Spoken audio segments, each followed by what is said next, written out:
Jacques Legoff. 5. História em memória. 4. A história como ciência. O ofício de historiador. A melhor prova de que a história é e deve ser uma ciência é o fato de precisar de técnicas, de métodos, e de ser ensinada. Lucien Febvre, restringindo, disse: qualifico a história de estudo cientificamente orientado e não de ciência. 1941. Os teóricos mais ortodoxos da história positivista, Langlois e Seignobus, exprimiram numa fórmula notável que constitui a profissão de fé fundamental do historiador, que é a base da ciência histórica. Sem documentos não há história. 1898, ed. 1902, p2. No entanto, a dificuldade começa aqui. Se o documento é mais fácil de definir e referenciar que o fato histórico que nunca é dado tal e qual, mas construído, não são menores os problemas que se põem ao historiador. Em primeiro lugar, só passa a ser documento na sequência de uma investigação e de uma escolha. Em geral, a investigação não é um assunto do próprio historiador, mas de auxiliares, que constituem reservas de documentos onde o historiador escolherá a sua documentação. Arquivos, investigações arqueológicas, museus, bibliotecas, etc. As perdas, a escolha dos compiladores de documentos, a qualidade da documentação são condições objetivas, mas limitativas do ofício de historiador. Mais delicados são os problemas que se põem ao próprio historiador a partir desta documentação. Antes de mais nada, deve decidir-se sobre aquilo que ele irá considerar como documento e o que ele irá rejeitar. Durante muito tempo os historiadores pensaram que os verdadeiros documentos históricos eram os que esclareciam a parte da história dos homens, digna de ser conservada, transmitida e estudada. A história dos grandes acontecimentos, vida dos grandes homens, acontecimentos militares e diplomáticos, batalhas e tratados, a história política e institucional. A ideia de que o nascimento da história estava ligado ao aparecimento da escrita levava a privilegiar o documento escrito. Ninguém mais que Fustel de Coulanges privilegiou o texto como documento histórico. No primeiro capítulo da Monarchie Franque, escreveu: leis, cartas, fórmulas, crônicas e histórias. Todas estas categorias de documentos precisam ser lidas, sem omitir uma única. O historiador não tem outra ambição que analisar bem os fatos e compreendi-los com exatidão. Não pode procurá-los na imaginação ou na lógica. Procura-os e atinge-os através da observação minuciosa dos textos, como o químico encontra os seus, em experiências minuciosamente conduzidas. A sua única habilidade consiste em tirar dos documentos tudo o que eles contêm e nada acrescentar ao que neles não esteja contido. O melhor historiador é o que se mantém mais perto dos textos, que os interpreta com mais correção, que só escreve e pensa segundo eles. 1888, p. 29, 30, 33. Mas em 1862, numa lição na Universidade de Estrasburgo, o próprio Fustel declarara: quando os monumentos escritos faltam à história, ela deve pedir às línguas mortas os seus segredos e, através das suas formas e palavras, adivinhar os pensamentos dos homens que as falaram. A história deve prescrutar as fábulas, os mitos, os sonhos da imaginação, todas essas velhas falsidades sob as quais ela deve descobrir alguma coisa de muito real, as crenças humanas. Onde o homem passou e deixou alguma marca da sua vida e inteligência, aí está a história. 1862, p. 245, cf. Também Herrick, 1954. Toda a renovação da história hoje em curso fez-se contra as ideias de Fustel em 1888. Não voltaremos a falar da necessidade de imaginação em história.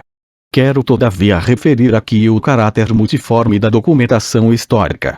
Replicando, em 1949, a Fustel de Coulanges, Lucien Febvre afirmava: a história fez-se, sem dúvida, com documentos escritos. Quando há, mas pode e deve fazer-se sem documentos escritos, se não existirem, faz-se com tudo o que a engenhosidade do historiador permite utilizar para fabricar o seu mel, quando faltam as flores habituais. Com palavras, sinais, paisagens e telhas, com formas de campo e com mais ervas, com eclipses da lua e arreios, com peritagens de pedras, feitas por geólogos e análises de espadas de metal, feitas por químicos. Em suma, contudo o que, sendo próprio do homem, dele depende, lhe serve, o exprime, torna significante a sua presença, atividade, gostos e maneiras de ser. 1949, p. 4281. Mark Bloch tinha também declarado: a diversidade dos testemunhos históricos é quase infinita. Tudo que o homem diz ou escreve, tudo que fabrica, tudo que toca pode e deve informar-nos sobre ele. 1941, 42, p. 63. Voltarei a falar da grande extensão da documentação histórica contemporânea, em especial da multiplicação da documentação audiovisual, o recurso ao documento iconográfico em sentido próprio ou figurado, etc. Mas é útil insistir em dois aspectos particulares desta dimensão da investigação documental. O primeiro diz respeito à arqueologia. O meu problema não é saber se ela é uma ciência auxiliar da história ou uma ciência independente. Apenas faço notar como o seu desenvolvimento renovou a história. Mal deu seus primeiros passos, no século XVIII, ganhou logo para a história o vasto território da pré-história e da proto-história e renovou a história antiga. Intimamente ligada à história de arte e às técnicas, ela é uma peça-chave do alargamento da cultura histórica que se exprime na enciclopédia. É na França que os antiquários dedicam, pela primeira vez, ao documento arqueológico, objeto de arte, utensílio ou vestígio de construção, um interesse tão vivo como objetivo e desinteressado, diz P.M. Duval, que destaca o papel de Peiresc, conselheiro no parlamento de Aix. Mas são os ingleses que fundam a primeira sociedade científica, onde a arqueologia ocupa um lugar essencial, a Society of Antiquaries de Londres, 1707. E é na Itália que começam as primeiras escavações, relativas à descoberta arqueológica do passado em Herculano, 1738, e Pompeia, 1748.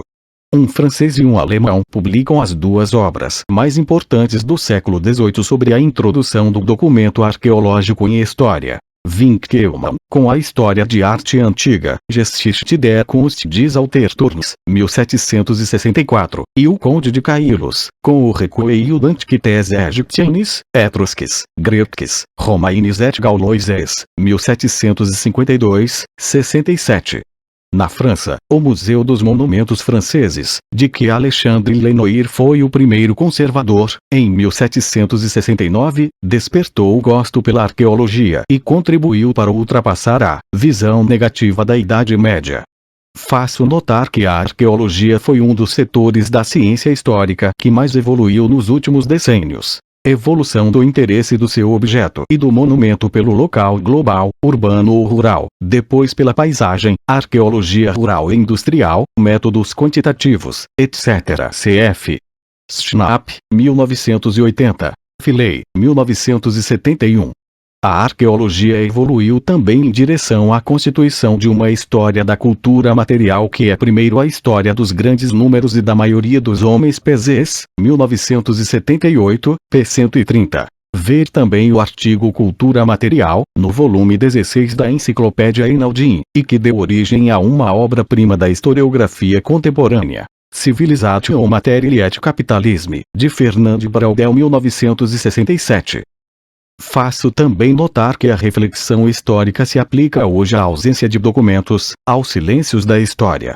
Michel de Certeau analisou com sutileza os desvios do historiador para as zonas silenciosas das quais dá como exemplo a feitiçaria, a loucura, a festa, a literatura popular, o mundo esquecido do camponês, a Occitânia, Ethic. 1974, p. 27. Falar dos silêncios da historiografia tradicional não basta. Penso que é preciso ir mais longe. Questionar a documentação histórica sobre as lacunas, interrogar-se sobre os esquecimentos, os hiatos, os espaços brancos da história. Devemos fazer o inventário dos arquivos do silêncio, e fazer a história a partir dos documentos e das ausências de documentos. A história tornou-se científica ao fazer a crítica dos documentos a que se chama fontes. Paul Veyne disse em 1971 que a história devia ser uma luta contra a ótica imposta pelas fontes, que os verdadeiros problemas de epistemologia histórica são problemas de crítica, e que o centro de toda reflexão sobre o conhecimento histórico deveria ser o seguinte: o conhecimento histórico é o que dele fizeram as fontes p. 265, 66. Vane acrescenta aliás a esta constatação a nota que não se pode improvisar historiadores, é preciso saber que questões devem ser levantadas, que problemáticas estão ultrapassadas. Não se escreve história política, social ou religiosa com as opiniões respeitáveis, realistas ou avançadas que temos, em privado, sobre este assunto e bidem. Os historiadores, sobretudo do século XVII ao XIX, aperfeiçoaram uma crítica de documentos que hoje está adquirida, continua a ser necessária, mas é insuficiente. Cf. Salmon, 1969, ed. 1976, pp. 85, 140. Tradicionalmente, distingue-se entre uma crítica interna ou de autenticidade e uma crítica externa ou de credibilidade. A crítica externa visa essencialmente encontrar o original e determinar se o documento examinado é verdadeiro ou falso. É uma atuação fundamental e exige sempre duas observações complementares. A primeira é que um documento falso também é um documento histórico e que pode ser um testemunho precioso da época em que foi forjado e do período durante o qual foi considerado autêntico e, como tal, utilizado. A segunda é que um documento, nomeadamente um texto, pode sofrer, ao longo das épocas, manipulações aparentemente científicas que de fato obliteraram o original. Foi brilhantemente demonstrado que a carta de Epicuro e Heródoto conservada nas Vidas, Dogmas e Apotegmas de filósofos ilustres, de Diógenes Laércio, foi alterada por uma tradição secular que encheu a letra do texto de notas e correções que, voluntária ou involuntariamente, o sufocaram e deformaram como uma leitura incompreensível, indiferente ou parcial. Bullock e outros, 1971. A crítica interna deve interpretar o significado dos documentos, avaliar a competência do seu autor, determinar a sua sinceridade, medir a exatidão do documento, controlá-lo através de outros testemunhos. Também aqui, e principalmente aqui, este programa é insuficiente. Quer se trate de documentos conscientes ou inconscientes, traços deixados pelos homens sem a mínima intenção de legar um testemunho à posteridade, as condições de produção do documento devem ser minuciosamente estudadas. As estruturas do poder de uma sociedade compreendem o poder das categorias sociais e dos grupos dominantes ao deixarem, voluntariamente ou não, testemunhos suscetíveis de orientar a história no ou noutro sentido. O poder sobre a memória futura, o poder de perpetuação deve ser reconhecido e desmontado pelo historiador. Nenhum documento é inocente. Deve ser analisado. Todo o documento é um monumento que deve ser desestruturado, desmontado. O historiador não deve ser apenas capaz de discernir o que é falso, avaliar a credibilidade do documento, mas também saber desmistificá-lo. Os documentos só passam a ser fontes históricas depois de estarem sujeitos a tratamentos destinados a transformar a sua função de mentira em confissão de verdade. Cf. O artigo Documento/Monumento, neste volume da Enciclopédia. Eimervar, 1960. 1. Jean Bazin, ao analisar a produção de um conto histórico, a história do aparecimento do célebre rei de Segu, Mali, no início do século XIX, feita por um literato muçulmano apaixonado pela história de Segu, em 1970, adverte que na medida em que não se considera a si próprio ficção, um conto histórico é sempre uma armadilha. Poderíamos acreditar com facilidade que o seu objeto lhe dá um sentido, que não ultrapassa aquilo que conta, enquanto que na realidade a lição da história oculta outra, política ou ética, que, digamos assim, está por fazer. Bazin, 1979, p. 446. É necessário, com a ajuda de uma sociologia da produção narrativa, estudar as condições de historização. Por um lado, deve conhecer-se o Estatuto dos Fazedores de História. Esta observação é válida para os vários tipos de produção de documentos e para os próprios historiadores nos diversos tipos de sociedade. E, por outro, reconhecer os sinais do poder, pois este gênero de conto derivaria de uma metafísica do poder. Quanto ao primeiro ponto, Jean Bazin nota que entre o soberano e os seus súditos, os especialistas do conto ocupam uma espécie de posição intermediária de ilusória neutralidade. Eles são constantemente solicitados a fabricar a imagem que os seus súditos têm do soberano, tal como a que este tem daqueles. Ibidem, p. 456. Jean Bazin aproxima, assim, a sua análise da efetuada por Louis Marin apoiada no projeto de Lestoir de Louis XIV, com o qual Pelisson Fontanier se esforçava por obter o cargo de historiador oficial. O rei precisa do historiador, pois o poder político só pode atingir a plenitude, o absoluto, com um certo uso da força que é um ponto de aplicação da força do poder narrativo. Marin, 1979, p. 26. Cf. Marin, 1978. A atualização dos métodos que fazem da história um ofício e uma ciência foi longa e contínua. No Ocidente, conheceu paragens, atrasos e acelerações, por vezes recuos. Não avançou em todos os seus aspectos no mesmo ritmo, nem sempre deu o mesmo conteúdo às palavras pelas quais procurava definir os seus objetivos, mesmo o que é aparentemente mais objetivo, o da verdade. Seguirei as grandes linhas do seu desenvolvimento, do duplo ponto de vista das concepções e dos métodos e, por outro lado, dos instrumentos de trabalho. Os momentos essenciais parecem-me ser o período greco-romano do século V a 1 AC, que inventa o discurso histórico, o conceito de testemunho, a lógica da história, e funda a história na verdade. O século IV, em que o cristianismo ilumina a ideia de acaso cego, dá um sentido à história, difunde um conceito de tempo e uma periodização da história. O Renascimento começa por esboçar uma crítica dos documentos, fundada na filosofia, e acaba na concepção de uma história perfeita. O século XVII, com os bolandistas e os beneditinos de S. Mauro, lança as bases da erudição moderna. O século XVIII cria as primeiras instituições consagradas à história e alarga o campo das curiosidades históricas. O século XIX afina os métodos de erudição, constitui as bases da documentação histórica e vê a história em tudo. O século XX, a partir dos anos 30, conhece ao mesmo tempo uma crise e uma moeda da história, uma renovação e um alargamento considerável do território do historiador, uma revolução documental. A última parte deste trabalho será consagrada a esta fase recente da ciência histórica. Seria aliás errado pensar que as longas fases de tempo, em que a história não deu saltos qualitativos, não conheceram o ofício de historiador, como Bernard Guéneuil demonstrou brilhantemente em relação à Idade Média 1980, 1977.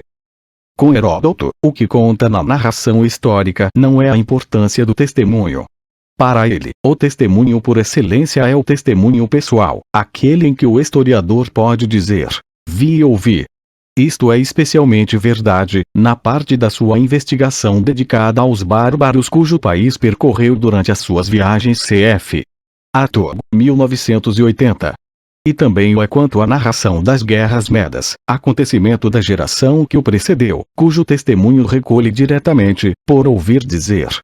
Esta primazia dada ao testemunho oral e vivido manter-se-á em história, esbater-se-á mais ou menos quando a crítica dos documentos escritos, pertencentes a um passado longínquo, passar a um primeiro plano, mas conhecerá importantes ressurgências.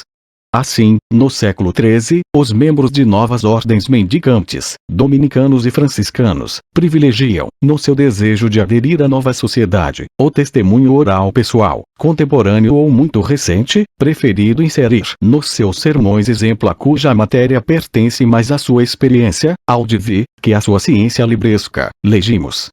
As memórias tornaram-se pouco a pouco elementos paralelos à história, mais do que história propriamente dita, pois que a complacência dos autores perante si mesmos, a procura de efeitos literários, o gosto pela pura narração desviam-nos da história e transformam-se no material, relativamente suspeito, da história. Agrupar historiadores e memorialistas só é concebível numa perspectiva puramente literária, notaram Jean Hérard Guy Palma de 1964, p. 7, que retiraram o gênero memorialístico do seu excelente estudo e recolha de textos sobre a história.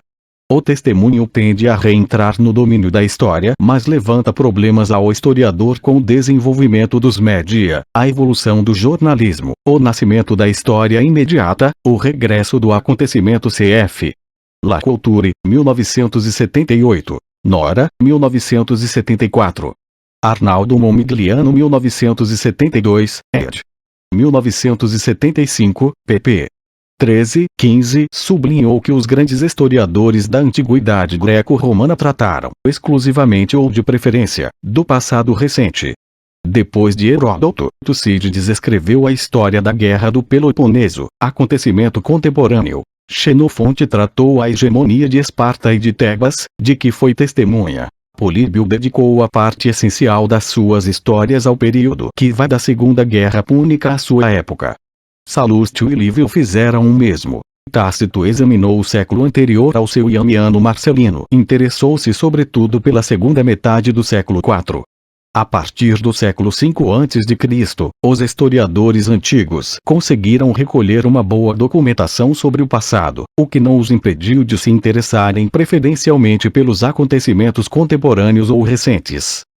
A prioridade dada aos testemunhos vívidos ou recolhidos diretamente não impediu os historiadores antigos de se deterem na crítica destes testemunhos. Assim, Tucídides diz. Início da citação. Quanto à narração dos acontecimentos da guerra, pensei não dever escrevê-los confiando em informações de qualquer um nem nas minhas impressões pessoais. Falo apenas por testemunhos oculares ou depois de uma crítica, tão apurada e completa quanto possível, das minhas informações. Isso não se faz sem dificuldades, pois em cada acontecimento, os testemunhos divergem segundo as simpatias e a memória de cada um. A minha história terá menos encantos que o mito. Mas quem quiser pôr a claro a história do passado e reconhecer no futuro as semelhanças e analogias da condição humana, basta-me que a considere útil. Esta história é uma conquista definitiva e não uma obra aparatosa para um auditório de momento. Fim da citação. A Guerra do Peloponeso, 1, p. 22. Com Políbio, o objetivo do historiador ultrapassa uma lógica da história. É constituído pela investigação das causas. Preocupado com o método, Políbio consagra todo o livro 12 das Histórias a procurar definir o trabalho do historiador, através da crítica de Timeu. Tinha definido previamente o seu objetivo. Em vez de uma história monográfica, escrever uma história geral, sintética e comparativa. Início da citação. Ninguém, pelo menos que eu saiba, tentou verificar a estrutura geral e total dos fatos passados, só partindo da ligação e da comparação dos fatos entre si, das suas semelhanças e diferenças, podemos então, após o seu exame, tirar proveito e ter prazer com a história. Fim da citação. 1:4. E, acima de tudo, a afirmação essencial. Início da citação. Quando se escreve ou lê história, deve dar-se menos importância à narração dos fatos em si, que ao que precedeu, acompanhou e se seguiu aos acontecimentos. Porque, se tirar a história o porquê, o como, a finalidade da existência de um ato, ou a sua lógica, o que resta não é mais que espetáculo e não pode tornar-se objeto de estudo. Distrai por momentos, mas não tem aplicação nenhuma no futuro. Afirmo que os elementos mais necessários à história são as consequências, as circunstâncias que rodeiam os fatos, e principalmente, as suas causas. Fim da citação. Ibidem 3:31-32. Dito isto, não devemos esquecer-nos que Políbio coloca no primeiro plano da causalidade histórica a noção de fortuna, que o seu principal critério para avaliar um testemunho ou um destino é de ordem moral e que os discursos ocupam um grande espaço na sua obra cf. Pedes, 1964. Os historiadores antigos basearam a história na verdade. E próprio da história começar por contar a história com verdade, assegura Políbio. E Cícero dá definições que continuam válidas durante a Idade Média e o Renascimento. Principalmente esta. Non quis nescit primum esse historiae legem, nequid falsi dicere audeat. Deinde nequid verinum audeat. Quem ignora que a primeira lei da história é não dizer nada falso. E a segunda, ousar dizer toda a verdade. De Oratore, in 15:62. E na célebre apóstrofe em que reclama, para o orador, o privilégio de ser o melhor intérprete da história, o que assegura a imortalidade e onde lança a definição da história mestra da vida magistra vitae, esquecemo-nos muitas vezes que, neste texto em geral não citado na íntegra, Cícero chama a história a luz da verdade história vero testis temporum, lux veritatis, vita memoriae, magistra vitae, nutia vetustatis, quoa voce alienis oratoris immortalitati commendatur. Ibidem, 9:36.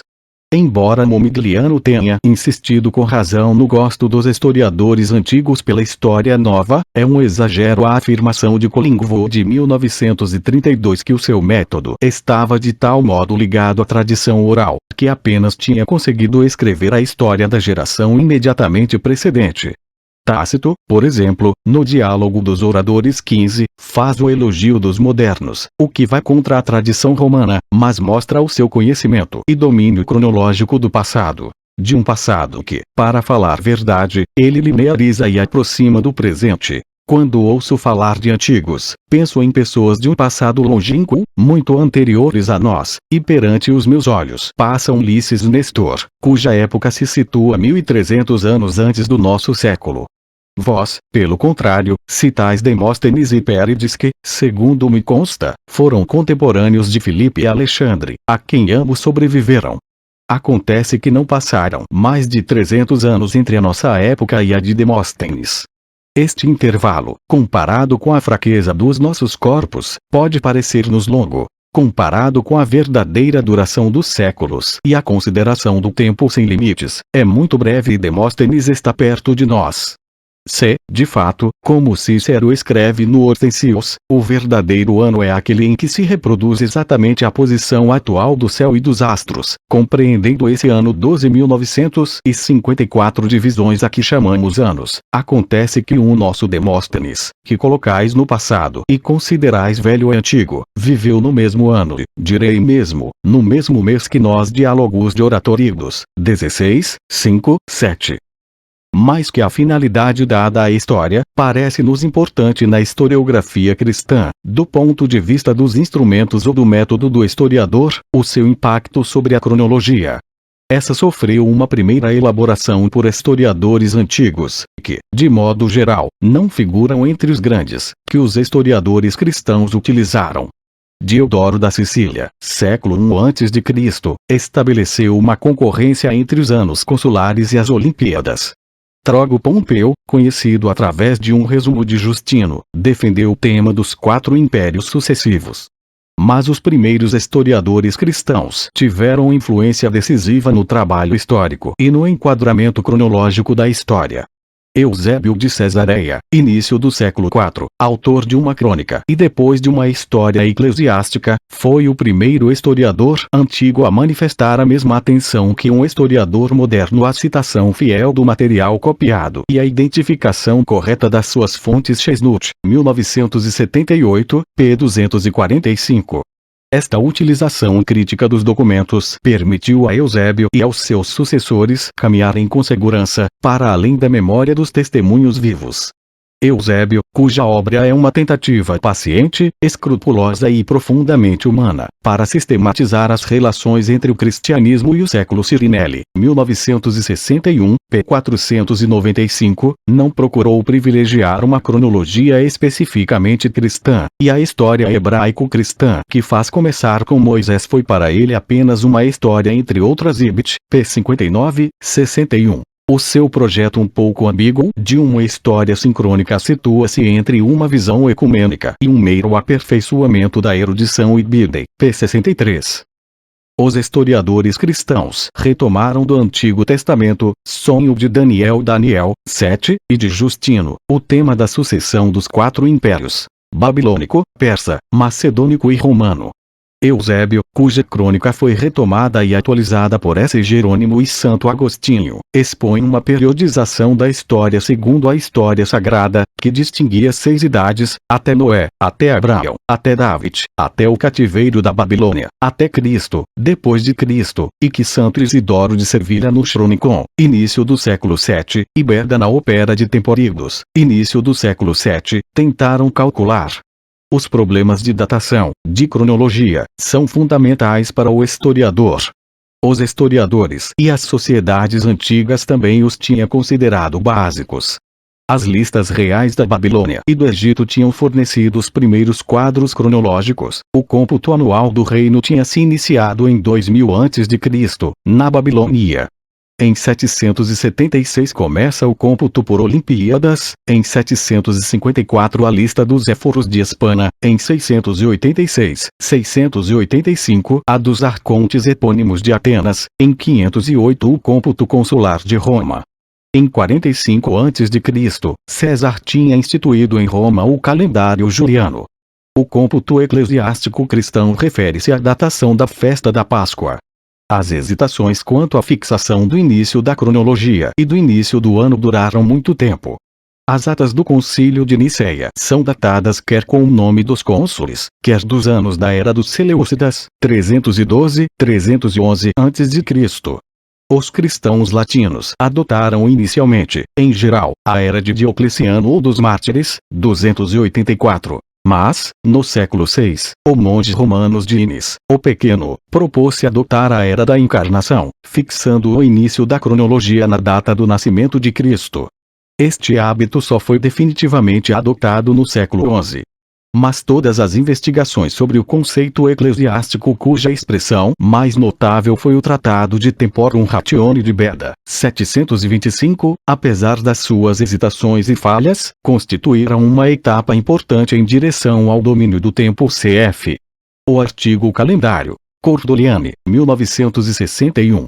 Guenel, 1980, p. 147, 65. Bernard Guenel mostrou como o Ocidente medieval teve historiadores apostados em reconstruir o seu passado e detentores de uma lúcida erudição.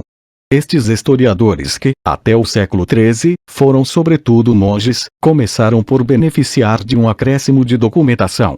Vimos que os arquivos são um fenômeno muito antigo, mas a Idade Média acumulou documentos nos mosteiros, igrejas e administração real e multiplicou as bibliotecas. Constituíram-se dossiês, generalizou-se o sistema de citações, que referiam com precisão livro e capítulo, por influência do monge Graciano, autor de uma compilação de direito canônico, o Decretum, em Bolonha, c. 1140, e do teólogo Pierre Lombardo, bispo de Paris, Orto em 1160. Pode considerar-se o final do século XI e a maior parte do XII como o tempo de uma erudição triunfante. A escolástica e a universidade, indiferentes ou mesmo hostis à história, que não foi ensinada a Bost, 1969, denotaram um certo retrocesso da cultura histórica. Todavia, um vasto público laico continuou a amar a história. No fim da Idade Média estes amadores, cavaleiros e mercadores, multiplicaram-se e o gosto pela história nacional passou ao primeiro plano, enquanto que se afirmavam os estados e as nações. Mas o lugar da história no saber era modesto, pois que, até o século XV, não era considerada uma ciência auxiliar da moral, do direito e da teologia cf. Lammers, 1965, embora Hugo de São Vítor, na primeira metade do século XII, tenha dito no texto relevante, de Tribus Maximis Circunstancus Gestorum, que ele era fundamentum hominis doctrinae, o fundamento de toda a ciência. Mas a Idade Média não representa um ato na evolução da ciência histórica. Pelo contrário, conheceu a continuidade do esforço histórico Guenel, 1980, p. 367. Os historiadores do Renascimento prestaram à ciência histórica alguns serviços eminentes. Fizeram a crítica dos documentos com a ajuda da filologia. Começaram a laicizar a história e a eliminar-lhe os mitos e as lendas. Lançaram as bases das ciências auxiliares da história e estreitaram a aliança da história com a erudição.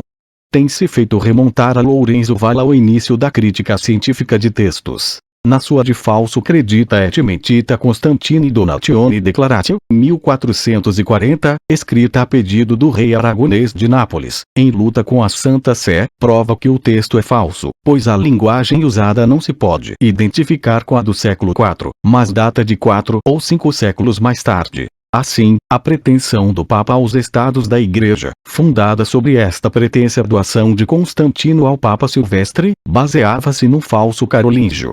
Assim nasce a história, como filologia, e também como consciência crítica de si e dos outros. Garen, 1951, p. 115.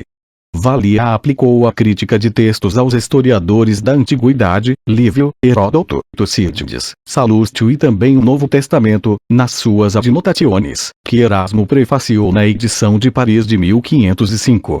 mas a sua Historiae Ferdinandi Regis Aragoniae, pai do seu protetor, terminada em 1445 e editada em Paris em 1521, não passa de uma série de acontecimentos relativos à vida privada do soberano C.F.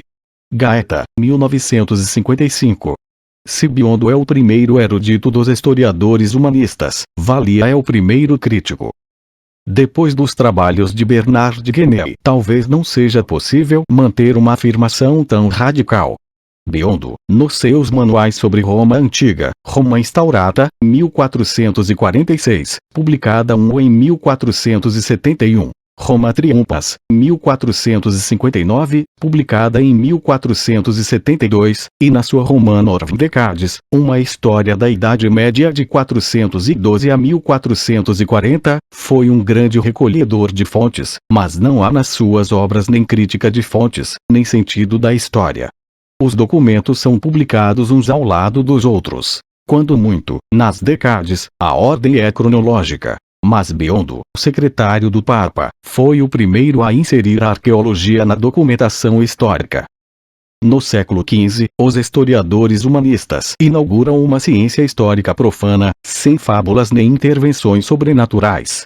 O grande nome é Leonardo Bruni, chanceler de Florença, cuja Historiae Florentini Populi, até 1404, ignora as lendas sobre a fundação da cidade e nunca fala da intervenção da Providência. Com ele se inicia o caminho para uma explicação natural em História Foeter, 1911, 1, p. 20. Hans Baron 1932 pode falar da profanizirung e da história. A recusa dos mitos pseudo-históricos deu origem a uma longa polêmica sobre as pretensas origens troianas dos francos.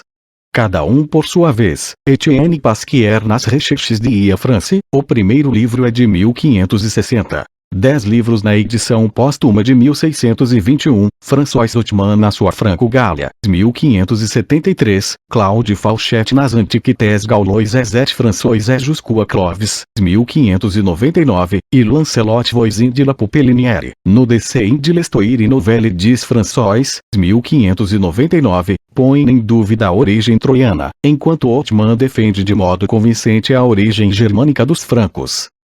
É preciso sublinhar nestes progressos do método histórico o papel da reforma. Suscitando polêmica sobre a história do cristianismo e livres da tradição eclesiástica autoritária, os reformistas impulsionaram a evolução da ciência histórica. Por fim, os historiadores do século XVI, sobretudo os franceses da segunda metade do século, retomaram a flâmula da erudição dos humanistas italianos do Quattrocento. Guillaume Budi dá uma contribuição importante para a numismática, com seu tratado sobre moedas romanas. Diaciat Partibus 1514. Giuseppe Giustus Caligero partiu da cronologia em Die Emendatione Temporum, 1583. O protestante Isaac Casaubon, a fênix dos eruditos, replicou nos Annales Ecclesiastici do Catholicissimo Cardeal César Baronio, 1588-1607, com as suas Exercitationes, 1612. Também o Flamengo Justo Lipsio enriquece a erudição histórica, nomeadamente nos domínios filológico e numismático. Os dicionários multiplicam-se. O Thesaurus Linguae Latina de Robert Estienne, 1531, e o Thesaurus Graecae Linguae do seu filho Henri, 1572. O Flamengo Jean Bruter publicou o primeiro Corpus Inscriptionum Antiquarium, cujo índice Caligero organizou. Não é necessário lembrar que o século XVI dá à periodização histórica a noção de século, cf. O artigo calendário, nesta enciclopédia.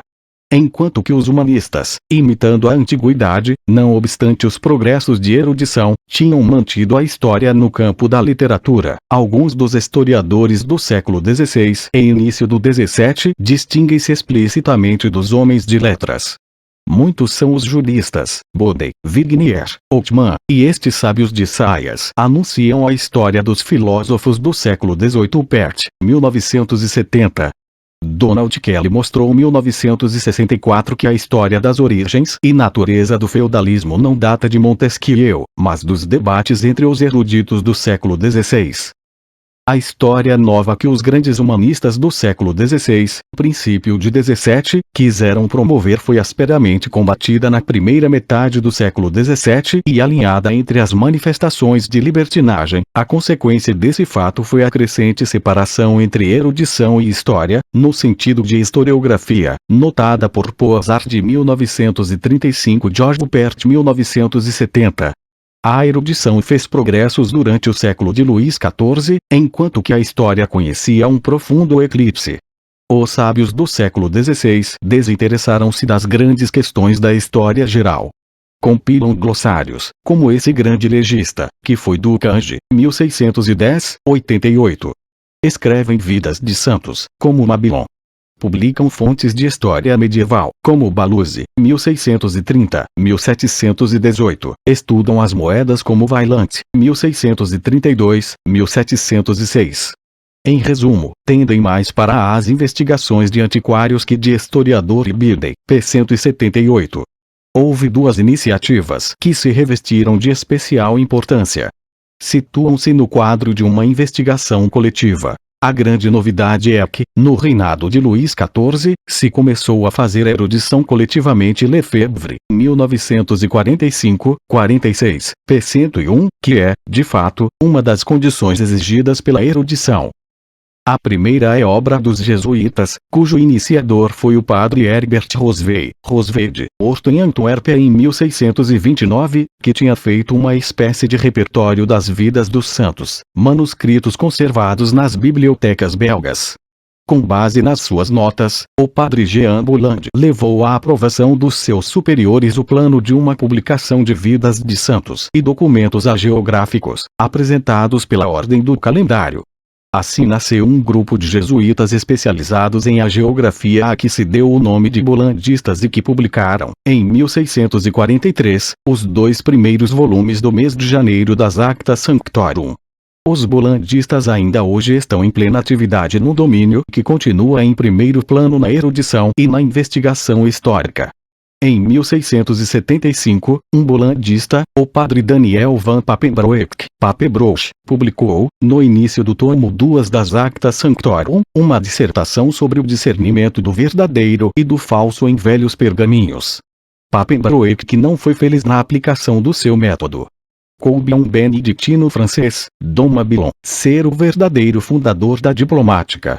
Jean Mabillon pertencia a outro grupo que dava a erudição às suas cartas de nobreza, o dos beneditinos da Congregação Reformada de S. Mauro, que nessa altura fundaram Saint-Germain-des-Prés, em Paris, a cidadela da erudição francesa, tendo Luc d'Achery redigido, em 1648, o seu programa de trabalho. O seu campo abrange os padres da Igreja grega e latina, a história da Igreja, a história da Ordem Beneditina. Em 1681, Mabillon, para refutar Papenbroek, publicou o De Re Diplomatica, que estabelecia regras de diplomática, estudo dos diplomas, e critérios para discernir a autenticidade de atos públicos ou privados.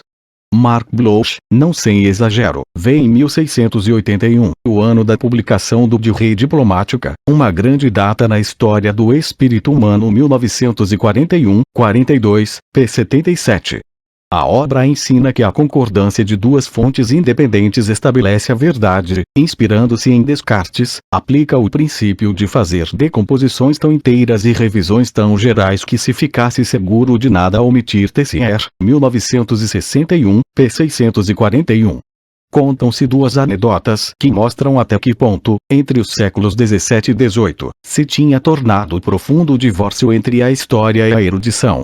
O padre Daniel, historiógrafo oficial de Luís XIV, a quem Fouetter 1911 chama um consciencioso trabalhador, tendo se proposto a escrever a sua Histoire de la Milice Française, 1721, foi levado à Biblioteca Real onde lhe mostraram 1.200 obras que lhe poderiam ser úteis. Consultou algumas durante cerca de 1 hora, ao fim da qual declarou que todos esses livros eram papeladas inúteis, de que não precisava para escrever a sua história. O abade de Vertot tinha acabado uma obra sobre o cerco de Rhodes pelos turcos. Trouxeram-lhe novos documentos. Recusou-os, dizendo: "O meu cerco está feito. Erard de Palmade, 1964, p. 28. Este trabalho de erudição prossegue e alarga-se ao século XVIII. O trabalho histórico, que tinha abrandado, despertou, nomeadamente na altura do debate sobre as origens, germânicas ou romanas, da sociedade e das instituições francesas. Os historiadores empenham-se na procura de causas, mas aliam a preocupação de erudição a essa reflexão intelectual. Esta aliança justifica, embora cometa uma certa injustiça para com o século XVI, a opinião de Collingwood, no sentido estrito em que Gibbon e Mommsen são historiadores. Não existem historiadores liantes do século XVIII, isto é, autores de um estudo crítico, e ao mesmo tempo, construtivo, cujo campo é formado integralmente por todo o passado humano e cujo método consiste em reconstruir o passado a partir de documentos escritos ou não escritos, analisados e interpretados com espírito crítico, citado em Talmage, 1968, p. 432. Por sua vez, Marrow sublinhou que o valor de Gibbon, célebre autor inglês da History of the Decline and Fall of the Roman Empire, 1776-88, consiste precisamente em ter realizado a síntese entre a contribuição da erudição clássica, tal como se foi pouco a pouco formulando, desde os primeiros humanistas até os beneditinos de São Mauro e seus émulos, e o sentido dos grandes problemas, vistos de cima e com amplitude, como poderia ter desenvolvido na sua convivência com os filósofos, 1961, p. 27.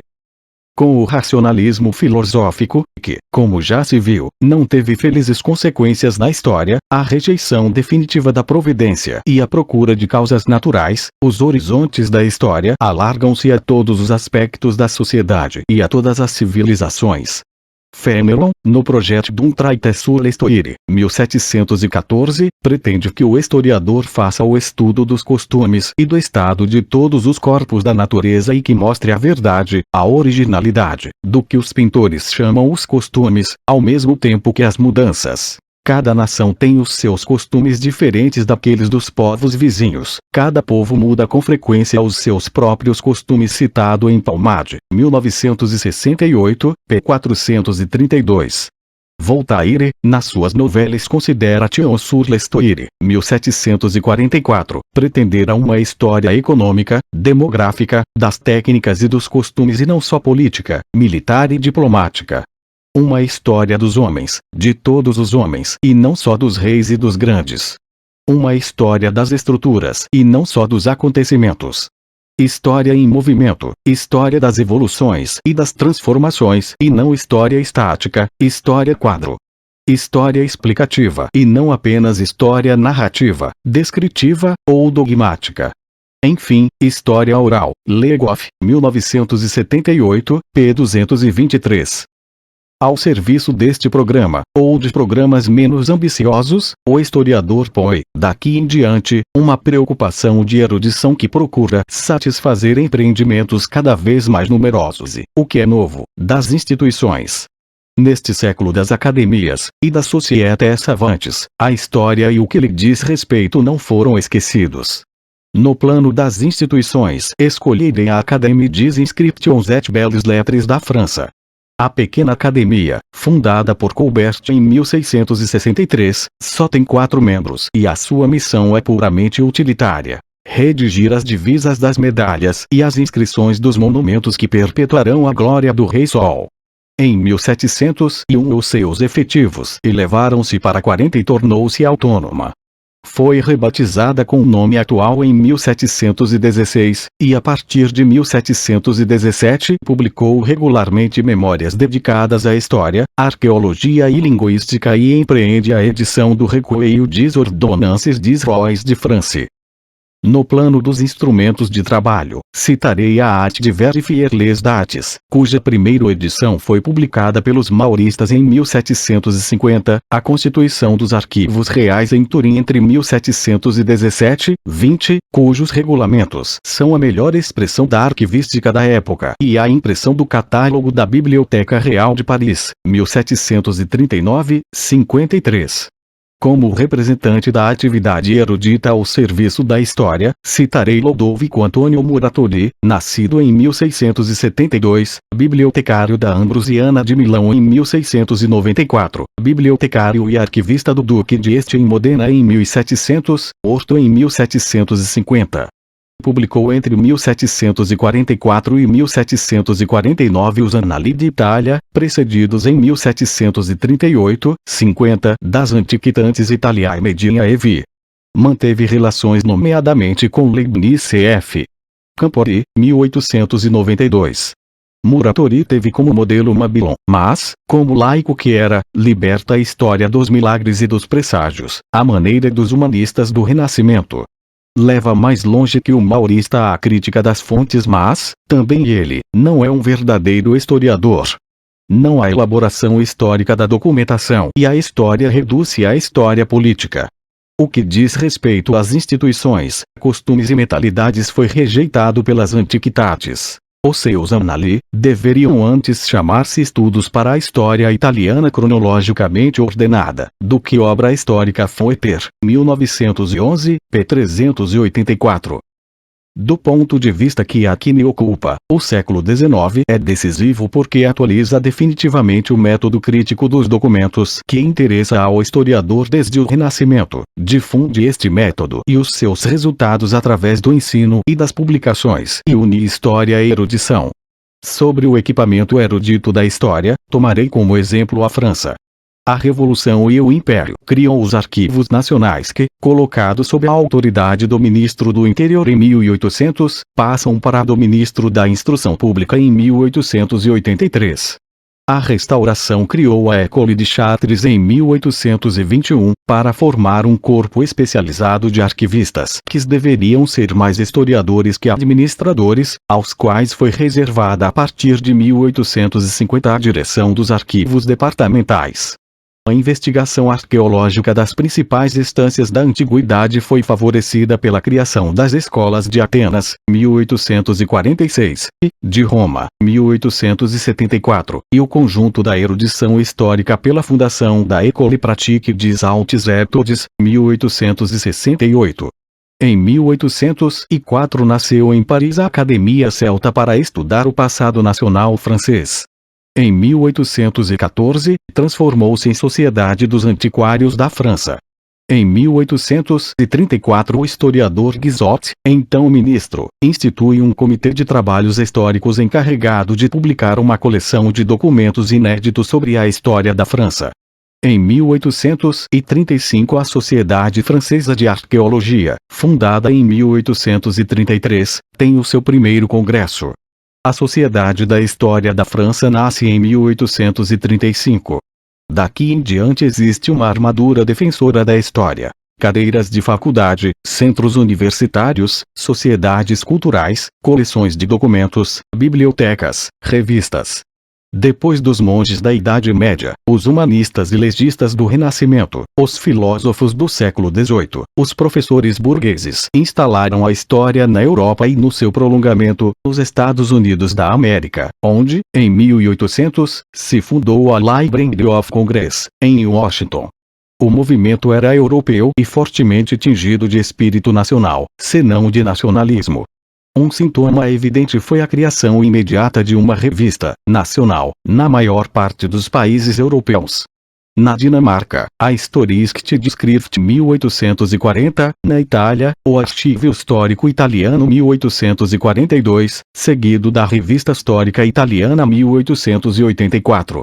Na Alemanha, Historische Zeitschrift 1859. Na Hungria, Zászlók 1867. Na Noruega, Historisk-Tidskrift 1881. Na Inglaterra, English Historical Review 1886. Nos Países Baixos, Tijdschrift voor Geschiedenis 1886. Na Polônia, Wartaunik Historics 1887. E, nos Estados Unidos, The American Historical Review 1895. Mas o grande centro, o farol, o modelo da história erudita, no século XIX, foi a Prússia. Não só a erudição criou aí instituições e coleções de prestígio, tais como os Monumenta Germaniae e Historiae a partir de 1826, como também a produção histórica aliou, melhor que em qualquer outro lado, a erudição e o ensino, sob a forma de seminário, e assegurou a continuidade do esforço de erudição e de investigação históricas. Surgem alguns grandes nomes. O germano-dinamarquês Niebuhr, com a sua História Romana, Römische Geschichte, 1811, 32. O erudito Weitz, aluno de Ranke, autor de uma História da Constituição Alemã, Deutsche Verfassungsgeschichte, 1844, 78, e diretor dos Monumenta Germaniae Historica, desde 1875. Mommsen, que dominou a história antiga, onde utilizou a epigrafia, na história política e jurídica, Römische Geschichte, 1854, 57. Druisen, fundador da escola prussiana, especialista em história grega e autor de um manual de historiografia. Sumário de História, Grundrisse der Historik, escrito em 1858 e publicado em 1868. A escola dita nacional-liberal Concibel, fundador da Historische Zeitschrift, Alser, autor de uma História da Alemanha, Deutsche Geschichte, 18, 54, 57, no século XIX, Treitschke, etc. O maior nome da escolha histórica alemã do século XIX é Ranke, cujo papel ideológico no historicismo já analisamos. Recordo aqui como fundador, em 1840, do primeiro seminário de história em que professores e alunos se entregavam em conjunto à crítica de textos. A erudição alemã tinha exercido uma forte sedução sobre os historiadores europeus do século XIX, incluindo os franceses, que não estavam longe de pensar que a guerra de 1870-1871 tinha sido ganha pelos mestres prussianos e os eruditos alemães. Um Monod, um Julian, um Segnobus, por exemplo, completaram a sua formação em seminários de Halle e Reno. Mark Bloch deveria defrontar-se também com a erudição alemã, em Leipzig. Um aluno de Ranke, Godefroy Kurt, fundou na Universidade de Liege um seminário, onde o grande historiador belga Henri Pirenne, que iria contribuir, no século XX, para fundar a história econômica, fez a sua aprendizagem. No entanto, sobretudo fora da Alemanha, os perigos da erudição germânica tomaram-se evidentes, desde o fim do século XIX. Camille Jullian constatou em 1896. Na Alemanha, a história reparte-se e desfaz-se, por vezes perde-se pouco a pouco numa espécie de escolástica filológica. Os grandes nomes desapareceram um atrás do outro. Tememos ver juntarem-se os epígonos de Alexandre com os netos de Carlos Magno, citado em Gerard Palmade, 1964, p. 77.